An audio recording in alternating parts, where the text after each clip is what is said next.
The basic principle of capitalism is that the means of production is privately owned, that markets are allowed to freely compete, and that the owners are allowed to pursue profit. Pure capitalism, which actually doesn't exist in any country, is called laissez-faire capitalism, meaning hands-off. So the government has no hand whatsoever in the market. The U.S. has what's known as a state or welfare capitalism. That means that private citizens own the means of production, but that the market operates within a system of laws that's designed to protect the welfare of the people. It also allows the states to collect taxes. Socialism dictates that the public owns the means of production and that central planning takes place on how to produce and distribute goods, and that profit should not be a motive in the production of goods, because the goods are for the benefit of society. Essentially, the government owns the means of production and everything that could possibly benefit the public. While capitalism relies on market forces, meaning supply and demand, to determine what gets produced and what the price will be, socialism has a central planning committee that determines this. The committee determines how much will be produced, where it will be produced, what factories will produce them, what people will be charged for the goods, and how they'll be distributed. Essentially, everyone works for the government.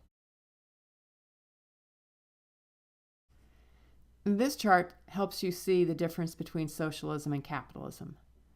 The basic differences are in the means of production, whether a free market, in other words, competition is allowed, and whether profit motive is allowed.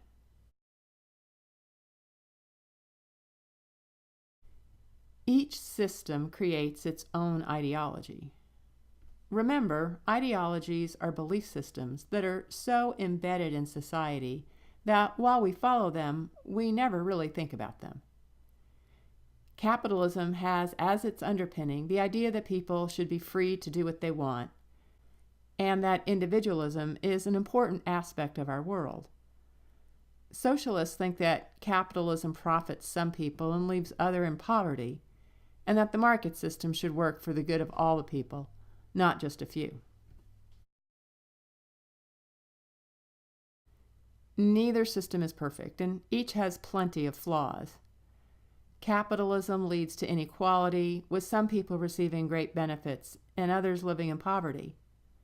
On the other hand, socialism does not respect individual rights, as the government has control of everything. As nations industrialize, they start to look more and more like each other. Urbanization occurs, education improves, and it's available to more people, and division of labor occurs. Even when a country has a different economic system, industrialization makes them very similar in many ways.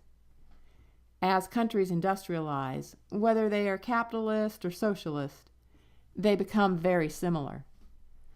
This is what's known as convergence theory. The leaders in capitalism and socialism, the US and Russia, have become more and more alike.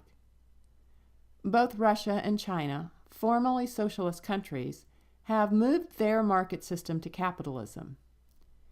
And the US is not a strictly capitalistic country.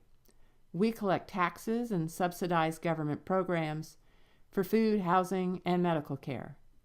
We make sure people are paid minimum wage, we distribute Social Security and welfare, and have many other benefits that are distributed to those in need.